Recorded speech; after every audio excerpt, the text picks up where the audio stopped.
Oh, we got to do a disclaimer. D, do we have to do a disclaimer for you and um, Briggs and Stratton?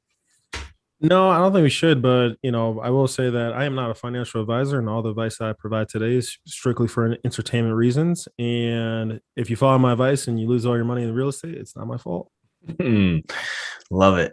But if you do make a lot of money, send me a gift card. I do like Amazon and Starbucks. So I think that's a fair. I think that's a fair request. Is to you put your stuff out there for free. People want to send you a Starbucks gift card. no, honestly, just sending me a thumbs up and just saying like, Mama, I made it is good enough for me. I don't need a gift card. Shout you out. Well, those are joining us. Welcome to episode 8. This is Money Talks, HypeLite's financial education podcast. We're here to talk about all things money. I'm joined by my two co-hosts, Michael Petrillo, Chris Badaracco, and our guest today, Demetrius, Lindsey. What's going on, fellas?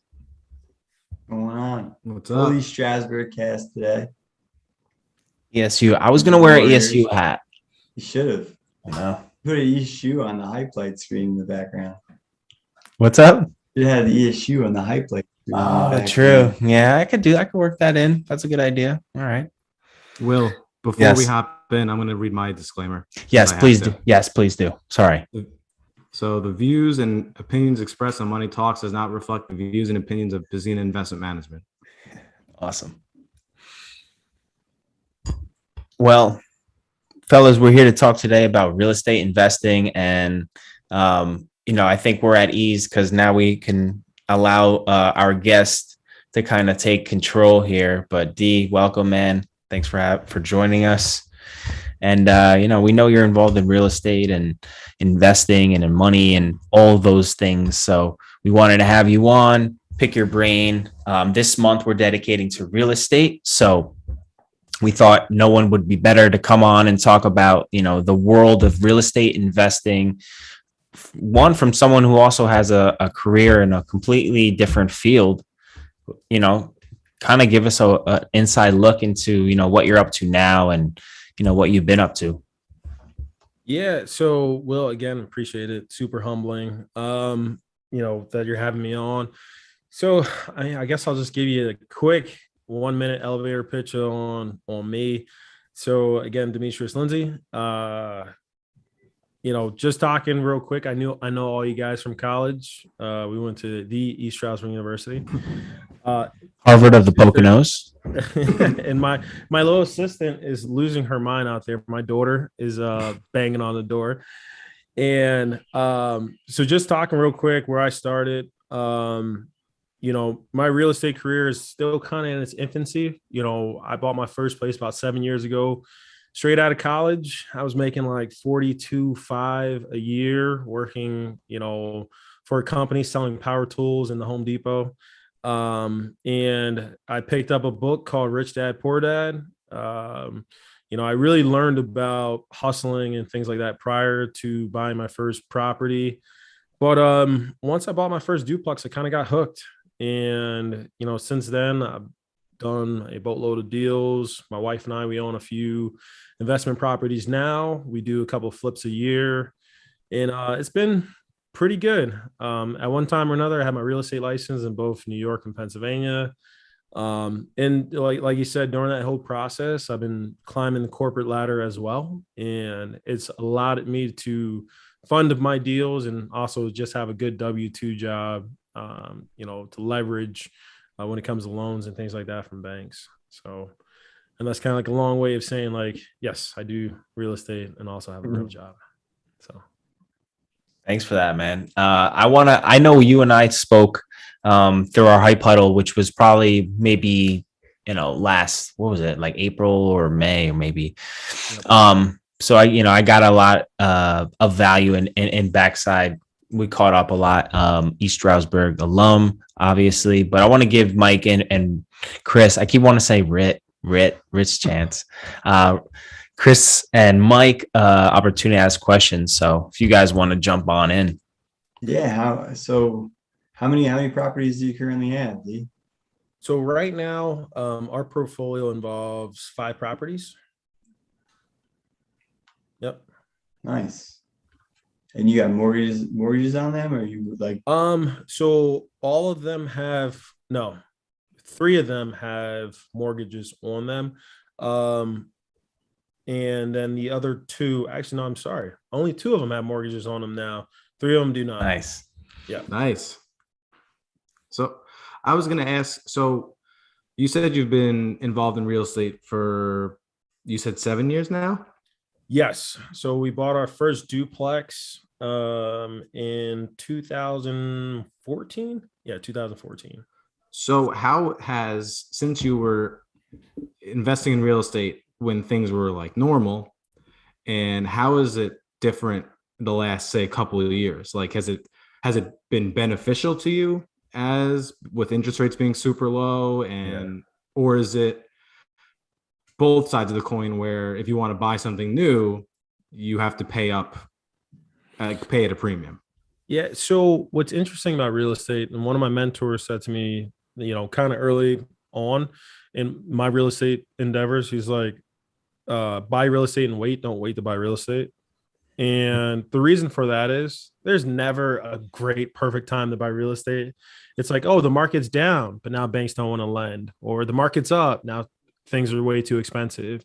There's never really a happy medium. But if you're sitting on the sidelines waiting for a perfect storm, you're never going to catch a wave. It's just Right. never going to be the best time to do it. I don't want to use the kid analogy, but it's never a good time to, any of my accountants out there just tell you like, the deductible is great, but like the expenses are through the roof. Right.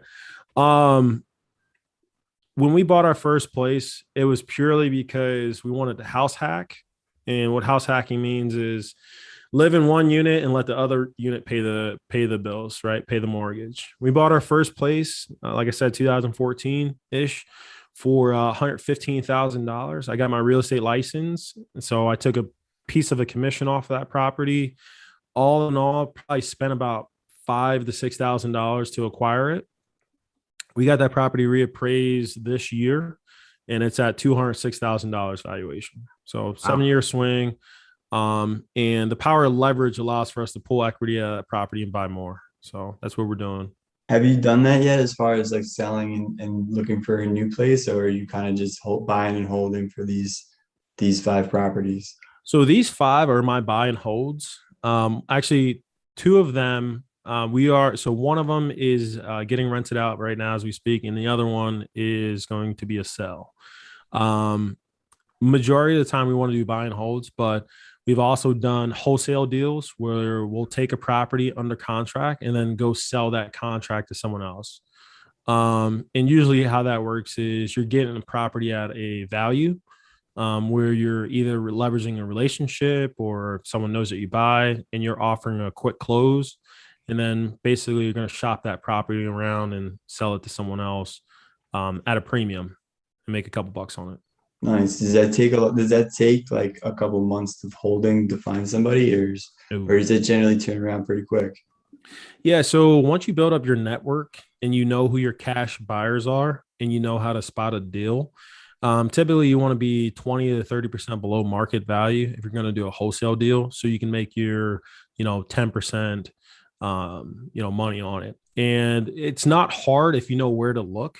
Most people, when a deal comes to you, is like, you're like, oh, I don't know how to catch this ball, right?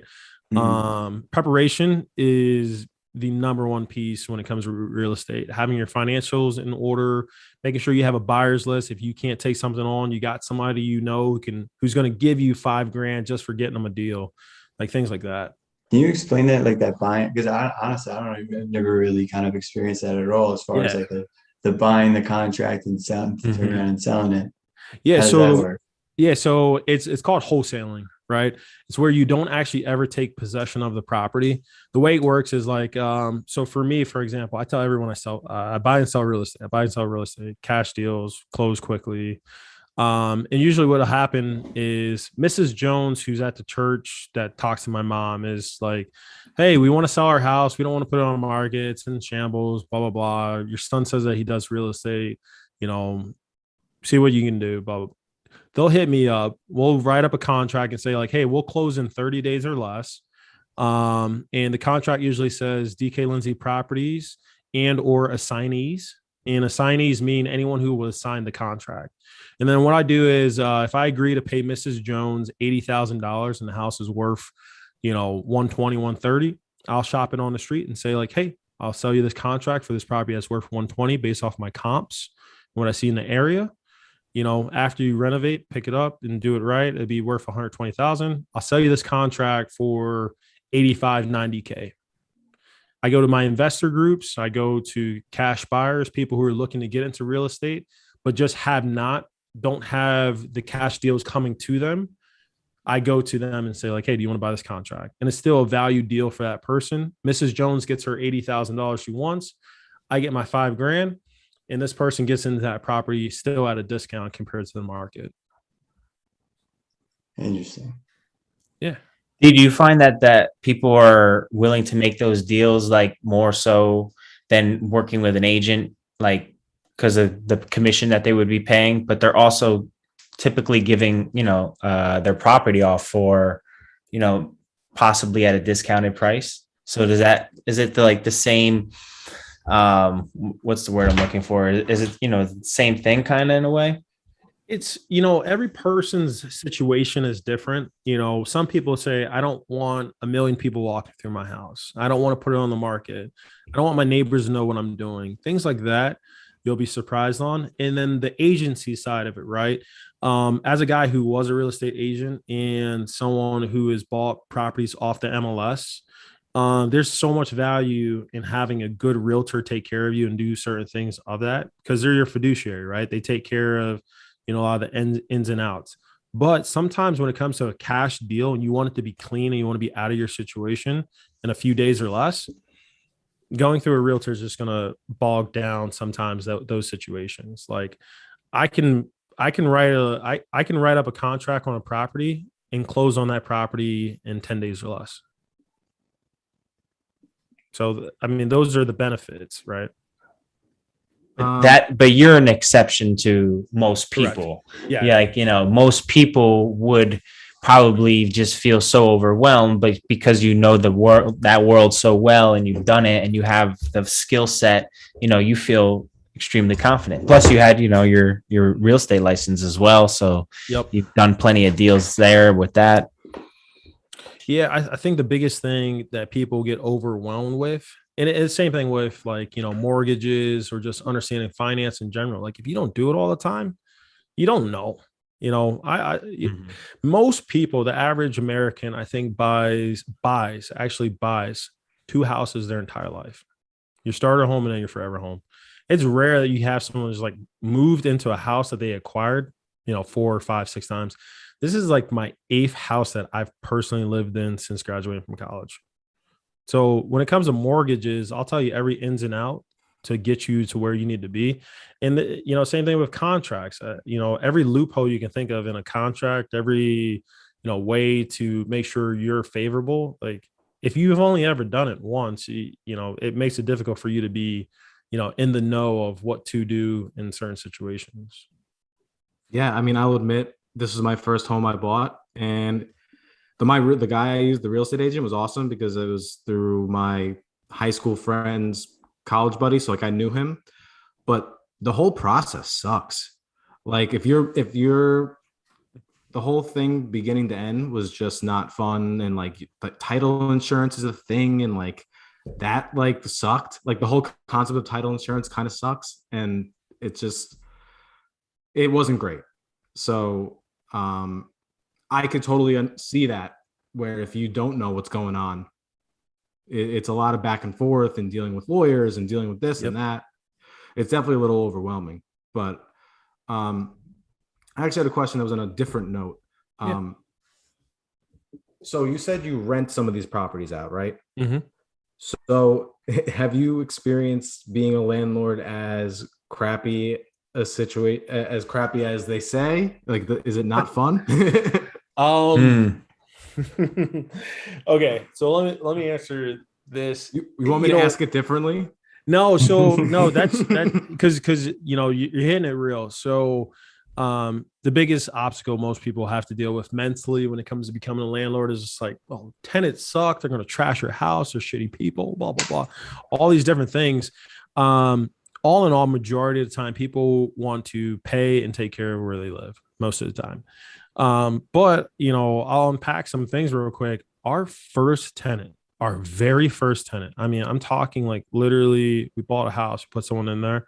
Our very first tenant, we had to evict. Very first, right out the gate. Pow, right in the face. After how long? It was like within 8 months of us owning the property. And, I take complete ownership when it comes to any like shortcomings or any failures or anything like that. It's 100% my fault because I did not do a great job screening that person. I didn't do a great job validating their income. And those are some of the key things right there that if you do that, you'll run into really, really small issues. If you validate income and you screen your people properly and you make sure that they can handle whatever you're offering them, they're going to pay and they're not going to tear up your stuff in a lot of situations. Go ahead. I imagine it happens a lot with like the first home though, because you get paranoid about like carrying costs and stuff like that. So you just want to get somebody in there immediately. Yeah. But how have you kind of figured out like your vetting process for finding the right buyer and like making sure that they're going to pay, and at the same time, getting somebody in the home and not like having to eat real estate taxes and eat everything that kind of comes with it. So what's been kind of your process, and how long do you typically wait to get a renter? So that's a great question. Vacancies, if your property is vacant for more than a month, you're either priced too high or you're in a shitty neighborhood. Excuse my French. I don't know. Am I allowed to curse on this? Sorry. Oh, yeah. Go ahead. All right, cool. I'm about to start dropping all of them. But anyways, no. So if you're on the market for more than a month and you're in a rental situation, you're probably overpriced to begin with. That's one. Two, tenants. When it comes to tenants, there's a couple of things you have to look for.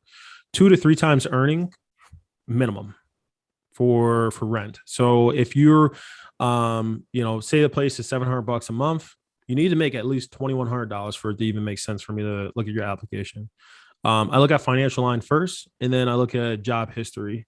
If you're at a job less than 2 years, the first thing I ask for is your reference of your last landlord. Okay. Reference of your last landlord is the person who's going to vouch for you that you used to pay rent to. And not just like, hey, I'm going to put my dad down. And he's going to tell this person, I'm going to ask questions, and I'll know right away. I didn't know that was even a thing.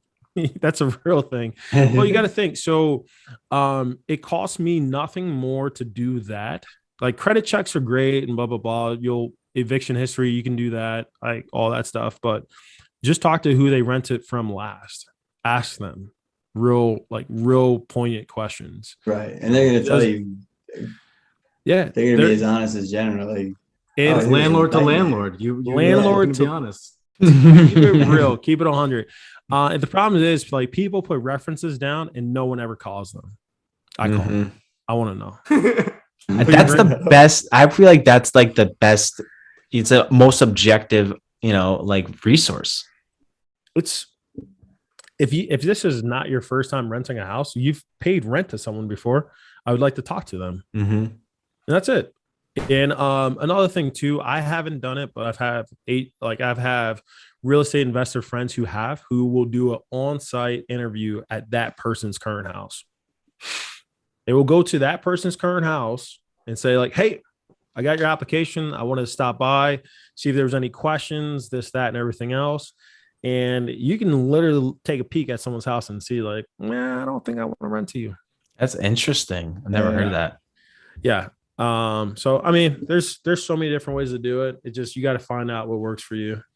So I've seen that you as a landlord, and as someone who buys properties and then sells them, you do a lot of the work yourself, in the property. Is there any work that you don't do? And if you don't do it, so like, let's say for example, plumbing, do you know a guy? Are you like the type of person that knows a guy who knows a guy that gets you like good rates if you do have an issue where like the basement's flooded or something like that? Yeah. So every job is different, right? There's certain things I feel comfortable with because I just been around it. I can swing a wrench. I can do certain things. Like for example, I have on my pickup truck right now, I have a stove that I had to go install in my triplex because their stove went out yesterday, and within 24 hours, they're going to get a new stove put in. What I will say for contractors, there's definitely work I don't do. One, I've learned I'm really terrible at tiling. My wife will attest that I'm the worst tiler out there. Like if you come my house, I did my laundry room. It's terrible. But I'm not going to rip it out because that's my baby. But when it comes to contractors, one of the best advice I can tell you is go to Home Depot at 6:15 in the morning, right when they open up. Whoever is in there first is the guy you want. And the reason for that is someone who's up early and often and getting after it is the person you probably want to go to. So I would go I'd hang out at a Home Depot at 6:00. You got like a sign up, like looking for it's like I'm looking for people to hire, not people like I'm looking for people to hire. And I usually just go that route, And the second thing too is Facebook groups. I started using Facebook groups probably about 2 years ago. And my wife, like Christina, goes hard in the Facebook groups, like hard in the paint. I'm more like a ghost follower. But when it comes to like finding references and people to work with, probably one of the best resources because people will tell you if someone's hot garbage right away, just like, don't use him. He left cigarette butts all in my living room or something like that. People love to talk shit. Yeah. So if there's something bad, they're going to say, especially on Facebook. And like, if someone's doing a great job, they'll talk great about them too. And whenever you're hiring a contractor, same thing like I said before, ask for a reference. Who'd you work with last? Can I get their phone number? If the guy's like, well, I don't want you to call my clients, blah, blah, blah, blah, probably didn't have a great experience. But he was like, no, call Mrs. Jones because I hooked her up. Like, okay, cool. And never go for the cheapest bid. I don't care what it is. Cheapest bid is usually the worst bid. If someone says, hey, I can get it done in 2 days from now, and it's going to be the cheapest, you're going to end up paying double. It's just simple as that. I want to give a quick shout out. Zach Cates. He just texted me. He's watching. So nice. Zach. Nice. Zach. Demetrius puts asses in the seats. Zach is going to be a dad. And guess what? 2 at one time. Yeah, I know. That's wild. Twins, baby. Congratulations. Yes. And good luck. Welcome to the dad world. Dees, so you started in Philly, right? With buying properties. Mm-hmm. Are all your properties now in Milwaukee, or do you have some in your portfolio that are not in your general area? Yeah, so I have Philadelphia still, Reading, Pennsylvania, and Milwaukee. So how does that work with you? So do you have like any boots on the ground in Philly that can like run over and do things, or like, well, how does that work? So my dad is like my go-to guy for, Reading stuff. Philadelphia, I've been lucky, knock on wood. My sister has been a huge help with that property and been able to take care of a lot of different things. Listen, for anyone who's looking to do investing and stuff, it's easier to own your home market where you're at. With that being said, for the people that are in really high, like really expensive markets that don't make like sense New for them, Jersey. Yeah, like absolutely not investing in Jersey because it's just too expensive. It just doesn't make sense. It is expensive. For those people, like, yes, you can do it from afar. You're going to pay for it. You're like, I just picked up that stove. If I paid someone to come out and do that, like that's going to cost me a few $1,000s. Like where I just picked up this stove for $500. I put it on the back of my truck and I'm going to install it. It cost me $500. And typically when you use a property management company, you're going to pay between 10 to 25% of your rental income every month to that company for them to manage your property, which for cash 25%. Yeah, that's only high end. Yeah, 25% of your rent is going to go to them potentially. Some guys are 10% depending on your portfolio, how many you have. It's worth it if your cash on cash return is good. And this is where the finance side of it and knowing and crunching your numbers. If you're into a property for 10 grand and you're giving up like a part of that every single month, like you're okay with it. As long as you're getting a check, you don't have to worry about anything. It's kind of worth it. Let's say hypothetically someone wanted to get into real estate investing, right? Mhm. If you know for a fact this is going to be an investment property that you're going to rent, do you have a number in your head where how much you have to put down on that? Because I know you don't need a ton to put down to get a property. At least nowadays, it seems they've kind of loosened up a little bit. But in your head, do you have a number where you're I want to put X amount down?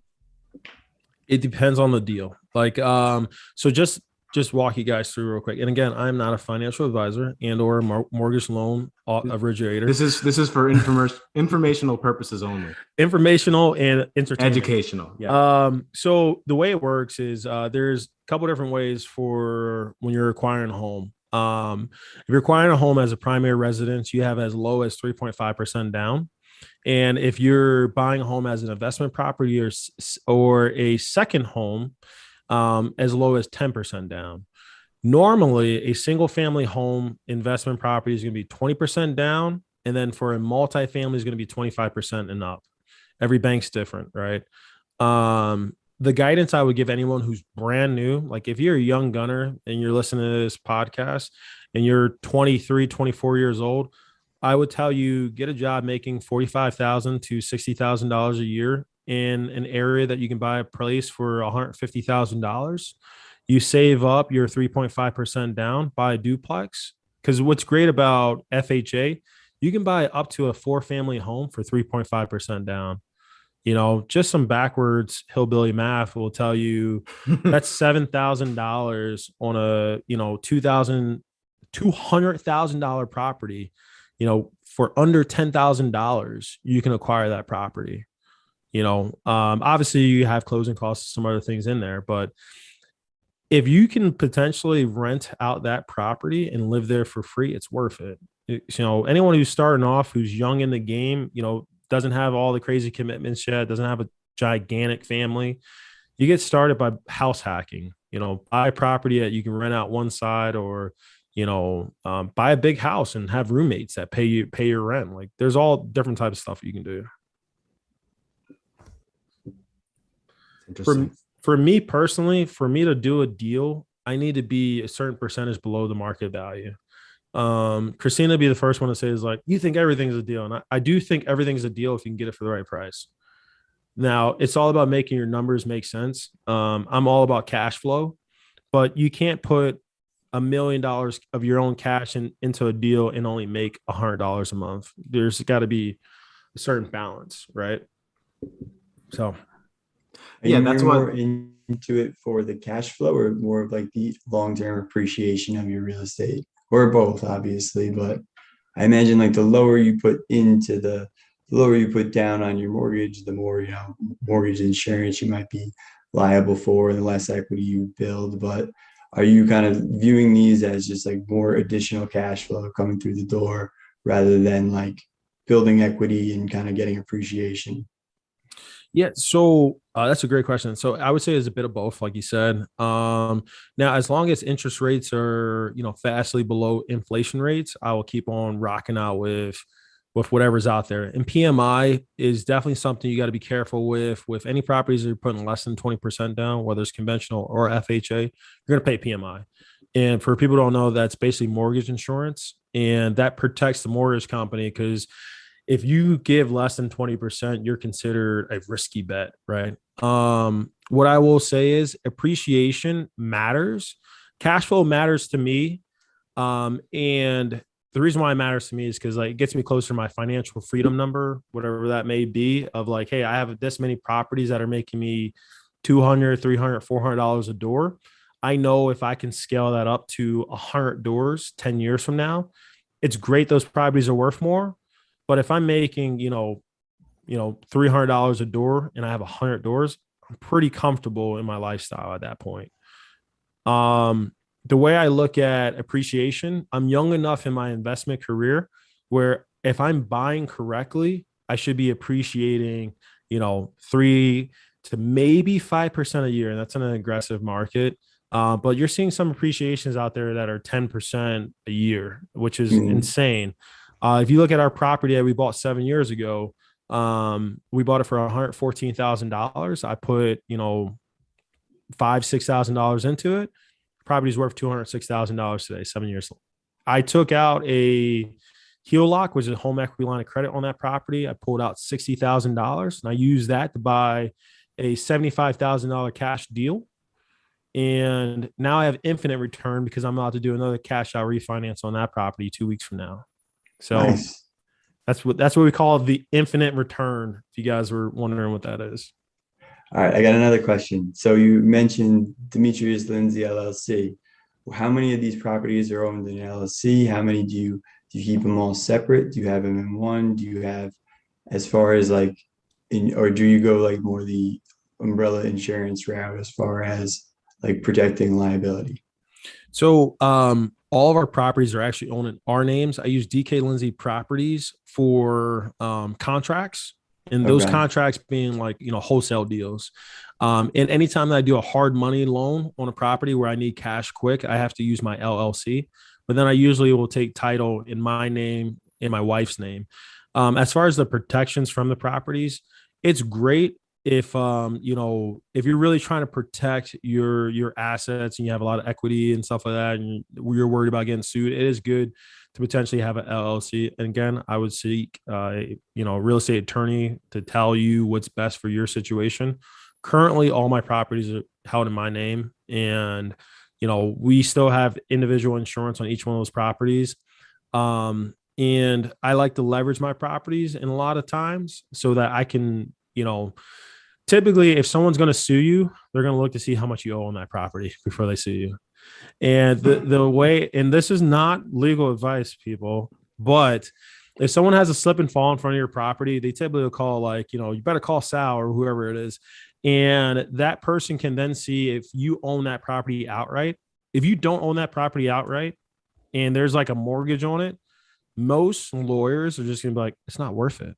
Like by the time I sue this guy, I'm going to get 20 grand and I got to chop it up with this Yahoo. Like, just go get your ankle wrapped. Get out of here. So, yes, as time goes on, we are going to move to probably an S Corp, figure out something. And the ultimate goal is, scalability. You eventually do run out of the down payment money. And that's a problem. Like you're like, I got all these deals, but I don't have any money to put down. That happens. It really does happen. Cause you get the bigger house, the expenses go up and you run out of your down payment money. The only way to do that is partnerships and syndications with other people and get other people's money, right? Mm-hmm. Other people's money is what keeps the deals flowing. And that's like the natural, like real estate. If you're a real estate investor, they never have any money to their name. It's constantly heavy leverage. Mm-hmm. Oh my God. Well, dude, because it's 1031s. 1031s all day long. Dude, it's free money. Like anyone who like the reason why I get excited about it because I'll break down this deal a little bit more because this is the most recent one. So the property I was talking about, that first one from 7 years ago, that property's worth $206,000. I got a HELOC on that property, allowed for me to take out $62,000 on that property. That $62,000 is costing me $245 a month for 30 years. Let me say that for the kids in the back. That's $245 a month for 30 years on a HELOC. So there's a draw period for the first 10 years where you're just paying interest. And then the 20 years is the back half is where you're paying it back. This is where it gets fun. Now, I'm not going to go buy a boat or anything stupid with that $62,000. I took that $62,000 and I bought another property cash. And this is where we talk about being able to make deals happen. I bought a property here in Milwaukee. That property was on the market for about 2 days. I wrote an offer that said, no inspection. Cause I walked through the house and I checked out all the mechanicals. I was all good. No inspection, no appraisal contingency, 10-day close. I took out 13 grand of my own money and $62,000 of the HELOC money. And I bought that place cash. A month ago, property one block away went for $124,000. I bought this one for $75,000. I just finished a rehab on it. We're going to do appraisal, hopefully in a week and a half. I just paid for the appraisal company to come out. We'll do a cash out refinance and take $75,000 out of that property. That property is going to rent for $1,100 a month. It's a 2-bed, 1-bath, single family home. That'll rent for $1,100 a month. The $75,000 I took out will cost me now, because I'm doing a cash out refinance at 15 years. It's going to cost me $700 a month after paying taxes, mortgage, insurance, everything, making $1,100 a month. My cash flow is $400 a month on that property. How much did it cost me to get into it? Zero. Rit doesn't like value investing, so maybe he would understand that. Rit's not there. That's called value investing. If I'm like it. Yep. Cash flow. That's I'm awesome. more of a I mean, D, do you invest in the stock market? You probably have a 401k with your company, right? Yep. So 401k, Roth IRA. I play around with penny stocks because I get bored. I have idle hands. Might as well do crypto. Dude, I was complaining about that today, D. Why? And I saw I think I saw you post something on Facebook about like the Shiba. And I just wanted to, sometimes I like to futz around with it. I've messed around with a couple cryptos, I've a little bit of Bitcoin, a little bit of Ripple or XRP, whatever it is. I'm trying to buy the Shiba, the other Dogecoin, the new Dogecoin, and only a couple websites I can get it on. And Coinbase is telling me you got to convert it from like one thing to another thing. And then it's like, here's the 6 options to convert. And then it's like, I select all of them. And they're like, oh, we're not converting right now. It's just, it's tough. And, another thing too, is like, when it comes to like stuff like that, you got to be on the creepy Reddit groups and like you got to find the stuff before everyone else does. I jumped in like a month ago and I'm up big. I'm sure you're up huge. But with that being said, dude, I've lost on a few of them, and it just happens. Yeah. Like, you never play with more than what you can, but Sheep is one that was fun. I think I'm actually very, very, very bullish on blockchain. I think it's going to change the game. I think it's going to change a lot of things, not just cryptocurrency. Blockchain is, yes, it's here to stay, and it's a big deal. But I think my problem, why I am virtually more in equities, is because they sell a product or a service, they have cash flow, they just have value that I can actually look at like the numbers and I can see that there's value there. Where, I'm basically relying on the Reddit crew to drive the price up, and there's nothing wrong with that. I want people, I love this, like, as a human being, I love this because I want to see people make money. Yep. But as an investor, I'm always like kind of nervous to put my money in. If I close my eyes, you're basically Warren Buffett right now. It's like, is it a good company? Do they sell a service? Okay. Is there a product I can get? Okay. Double-digit returns. I look at it this way. If we followed all the financial advisors, no one should have ever invested in Tesla.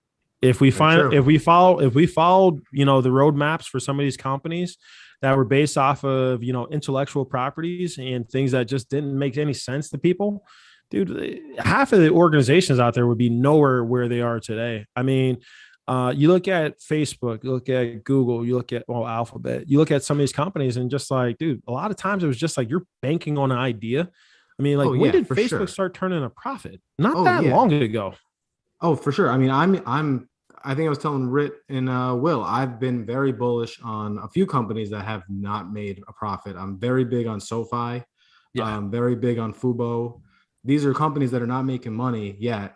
They're generating a ton of revenue and they're generating a ton of subscribers and users, but no, they're not making a profit. They're probably not going to make a profit for a few years. But with crypto, I think what I have to do is I have to do my own due diligence. I have to do more due diligence and understand the differences between, for lack of better words, what coins have value and utility, and what coins are the shit coins. That's what is what I have to probably do. and that's huge. I mean, like utility is big. Like, hey, can I use this for anything, or is this just a meme coin? And when it ever comes to speculation, a lot of things are speculation, and that's where, like, if I tie it back to real estate, where the only time that you get really caught with your pants down in real estate is when you're speculating.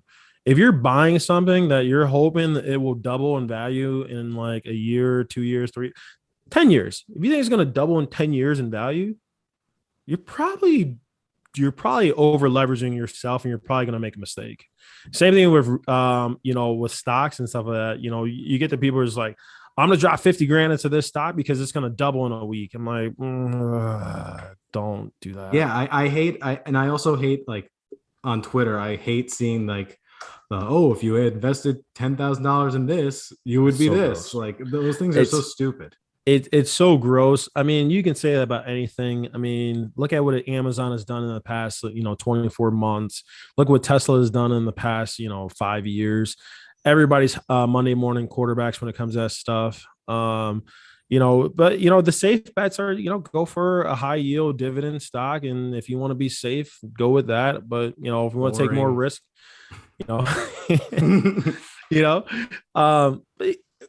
guys, we're in our mid 30s, not mid 30s. We're in our early 30s. Sorry. Yeah, don't date us, man. Jesus Christ.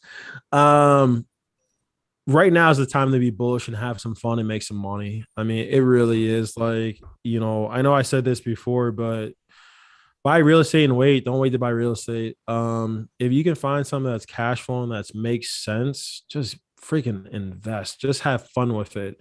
And sometimes that's like, for you to do that, you have to not have fun, right? Like, you can't have avocado toast every day, boys. It's just not, it's not equitable. Like, it just doesn't up. You gotta, well, that's the thing too. Like when I think about getting into real estate or just with the idea of it, I try to look at what I have, like my assets, as a big portfolio. Yep. So right now, my portfolio is, aside from my current house, is definitely has way more of a percentage of equities in cash. So that's, I have too much of that. So is that how you view your financials as well? Like, do you like 100%? I don't want one big portfolio. Yeah, I don't. So the thing is, like, I hate cash in the bank to begin with. One. Yeah, it's the worst. Yeah, like cash in the bank, guys. Anyone who's saving, if majority of your net worth is in the bank, as far as just savings, you're doing it wrong. Yeah, the way I look at net worth is just a combination of everything. We do kind of like lump it all together. Obviously there's other things that I don't like to lump in there, like the crypto money. That's my play money that my wife gives me to hang out with. And I do other types of investing. For a little bit there, I was flipping watches and flipping cars and having some fun stuff with that. I wouldn't really call that investing as much as like just having a good time, an excuse to buy expensive stuff. But yeah, as far as portfolio goes, like I look at my whole portfolio and just say, like, I have this much in houses, I have this much equity based off their market value. And then I just usually just look at the trend lines for appreciation and, say like, it's kind of like, if you were to look at like your pie chart of your net worth and like how much in real estate, how much in like retirement assets, how much in like taxable accounts, what would you say is like you're comfortable with in real estate versus other investments? Like 50%, like 40%, maybe like even more? So I would probably say with real estate, I would be super comfortable at the end of the day, real estate will probably account for 90%. Once it's all said and done. Right now, it's probably about 70% because I do have a healthy retirement plan. I always forget to mention, I have a really decent, 9 to 5 that allows for me to have, money on the books to show that I can afford these properties when it comes to my debt to income ratio. Right. And I say this to everybody, like, don't quit your day job to go start buying real estate. Cause guess what? You're not going to be able to buy real estate without your day job. Can you guys hear my dog in the background? Just making sure. No? No. All right, good. Thank God. I can hear her and she's going crazy at the door. But no, so as far as pie chart goes, like I would want 90% of it to be real estate because I know in the future, I always know someone's going to need somewhere to live. And as long as I have those properties, I will have cash flow, right? That's the kicker too. Like your investment accounts are great, but unless they're paying you dividends, you're not getting a check every single month. I get it, dude. It's the second of the month. I got my checks yesterday. You know how good that feels? Like when you I mean, when someone's sending you money to live in an appreciating asset that's not in a bank, that's like a house that's tangible that I'm going to raise rents on in 12 months. Holy crap, that feels good. And interest rates are at the floor.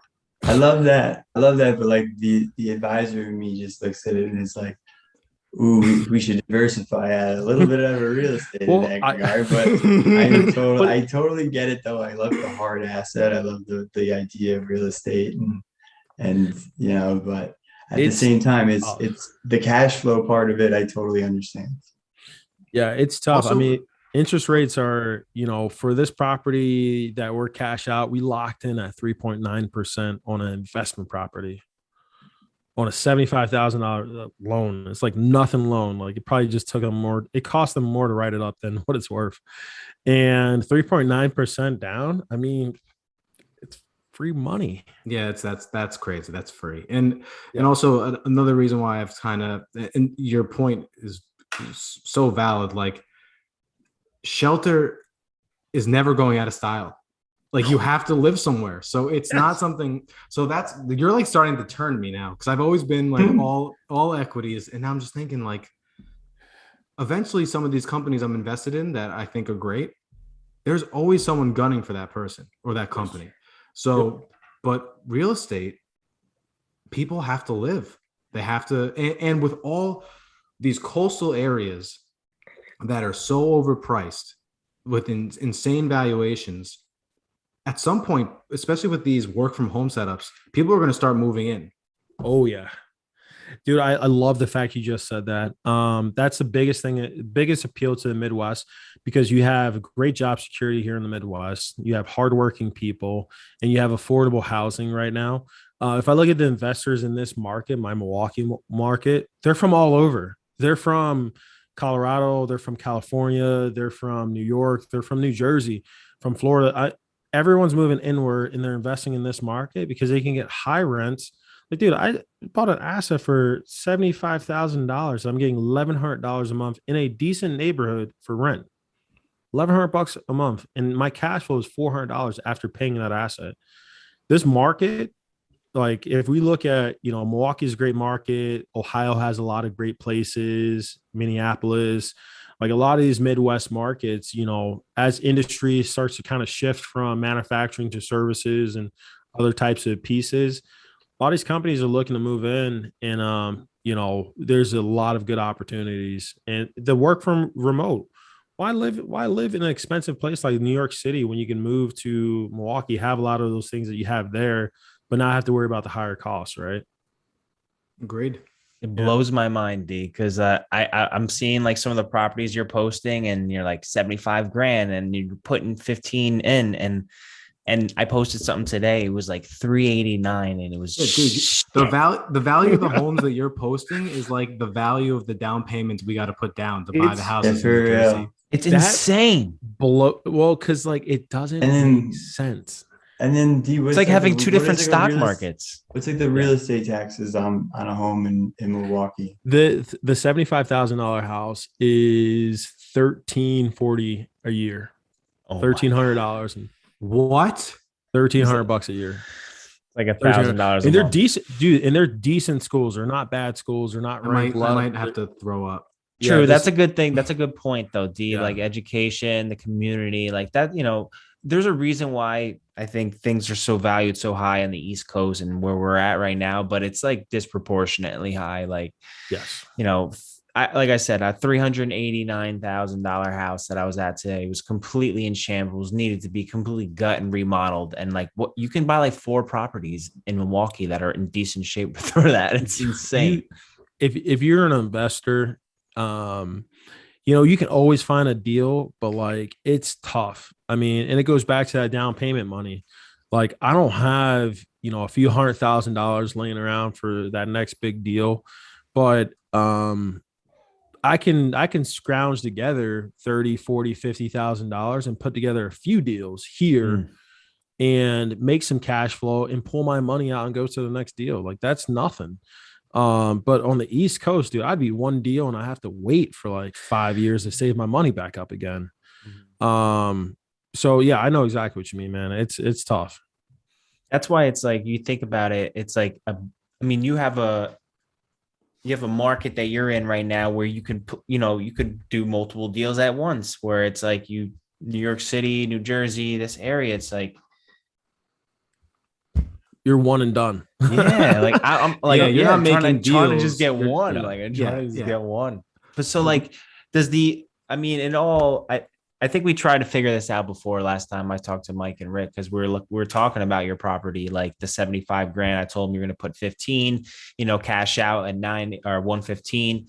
And it's like, the ratio that the return on your investment is still even better, even though we're getting, $3,000 for rent over here for a 3-bedroom.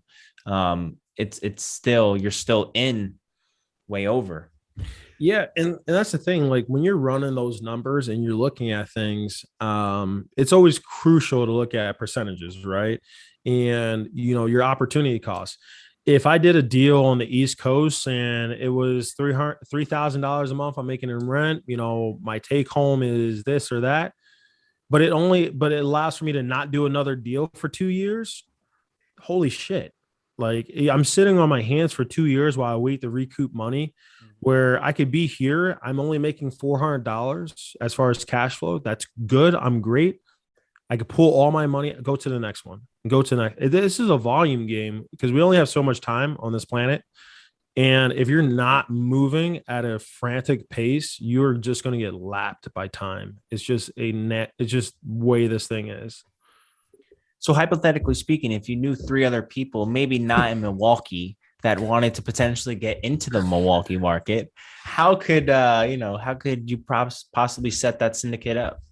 So the syndication deal is pretty straightforward. Like there's like 2 or 3 things you can bring to the table: money, experience, or money.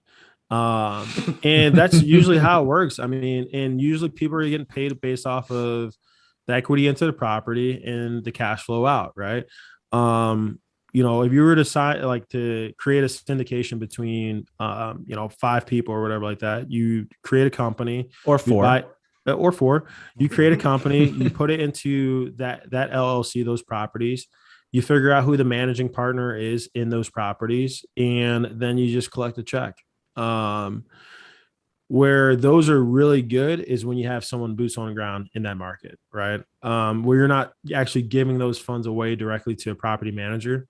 I just walked a 5 unit deal on like 5 different properties, actually 10 units, because it was 5 duplexes, and it was just an investment group. Like they've never even been here before.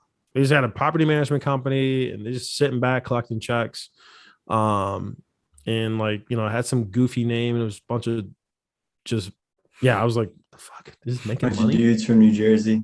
Yeah, well, no, some fraternity. Well, I think these dudes from like Arizona or something like that. And like the problem with that is like you lose visibility if you don't have anybody there. Because like property management, one thing I will say is like it's just like anything else. Property management companies will take advantage of you if you allow it. I went into one apartment. I think you saw this, Will. I went into one of these houses. It had a goddamn swimming pool in the living room. That's amazing. And I was like, not a small swimming pool. I'm not talking about a kiddie pool. A full-blown swimming pool in the living room of this place. Holy shit. That's someone's house. So those people got evicted and you were looking to buy that property? No, those people were still living there. Okay. They were still in the house. No, so I was looking to buy the deal. I mean, it was a pretty good deal. The cash flows made sense. Everything was good, but the properties were in complete shambles. And the pool house kind of like, I was like, I can't do it. I don't want to I'm out. I'm out. How are you going to pitch that to someone? Who's going to pitch what to someone? That? No, so if you bought that property, if you said the cash flow made sense, you were looking at that. Well, property. yes. So how are you supposed to pitch that to like a tenant? Oh, I don't know. You know what I mean? Like, I'm sure that's why you didn't do it, right? No, it was a blow up pool. No. It could get It was a out. blow up pool. It was a blow up pool. It could have been taken down. I just don't know how. I don't know how they're going to take it down. Well, that's a really complex blow up pool, dude. It's first off, it's how'd you fill it up, and that water bill. Oh my god. Oh my god. And yeah, I mean, like the weight on the floor, like the dude, joists. I was in the basement and I was like, because like I said, I do all my own inspections in a lot of cases, unless I really want to get a good deal. I'll pay someone to do an inspection and just like rip the place apart. But like I'll do my own inspections and like, dude, I'm walking around this joint. I'm like, why is it leaking right here? There's no mechanicals, there's no bathroom here, there's no kitchen, and there's a pool in the living room. It's just leaking into the floor joists, and I mean, like the floor joists were so bad, it just looked like, God, who's that guy from Pirates of the Caribbean? It just looked like his face growing on, like moldy and just disgusting, just falling apart, ready to break. Yeah, it was not good. But that's real estate, dude. Like that's another thing too. If you want to get a deal, and I make it sound like, oh, this is so easy, it's so blah blah blah. Dude, I don't sleep at night. I don't sleep. I work. I get off of work at like 5:30 and I go right into real estate mode. And I'm at my apartments. I'm doing shit. Like once I get off this call, I got to go lug a stove up 2 flights of steps. Like I got to take off these like flat bottom shoes and go put some work boots on. So there's a lot of hard work, but it's a numbers game, right? If I can get to 100 doors in less than 10 years, I don't really have to work again unless I want to. I was able to not retire my wife. My wife handles all of our investment properties and everything like that, but she's able to walk away from her 9-to-5 job, which allows for us to continuously keep doing this. Like she does all our leases, she does all the, bills, everything else. And you get that kind of financial freedom when you're investing right and you're doing things the right way. She'll be our portfolio manager by far, because I'm good with numbers, but I get real aggressive, like gambling sometimes. It's just not good. And That's well, awesome. I love that, D. Yeah, man. I mean, we're at the hour mark. Do you guys have any final questions, D? We know you got a stove to install. Stove up. Yeah, if it's still in my truck, hopefully someone will just like stop by. He's like, oh, free stoves. They would need at least a few people, I'm sure. I'm assuming. Well, what, like, dude, I don't know. Not if they got a hand truck. Not if they have exactly, dude. I've seen some cool ass tricks with hand trucks, and I've been learning. Yeah, they make some serious hand trucks though, like with straps and things for vending machines. It's crazy. But thanks for joining us. I feel like we could do whole nother episode. Maybe we should do another episode next week. I don't know. Whatever you guys need, man. You let me know. So do you guys have any final? No, I mean, covered everything.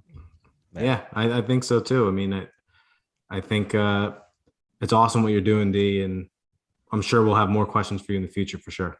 100%. The one thing I'll just leave everybody with again is just, buy real estate and wait. Don't wait to buy real estate. Have fun with it. Don't be afraid of tenants. They're not big and scary. They're your neighbors. They're just the people that are in your neighborhood. And what's the worst thing that ever happens? You made a bad deal, but you got into investing, right? So, and there's so many free resources. That's another thing too. Big shout out to all those free resources out there. YouTube is free 99. You can go on there. You can learn everything about real estate. Every Yahoo worth his salt is on YouTube trying to sell a program or something. Don't buy any programs. Just go out there and just learn, and ask for advice. If you know a real estate investor in your market, buy that person some coffee. Give them a nice gift card to Starbucks and just like pick their brain. So that's all I got. Love it, man. Thank you. Yeah, man. Thanks, D. Thanks, D, man. So if they want to find you on Instagram, Demetrius Lindsey.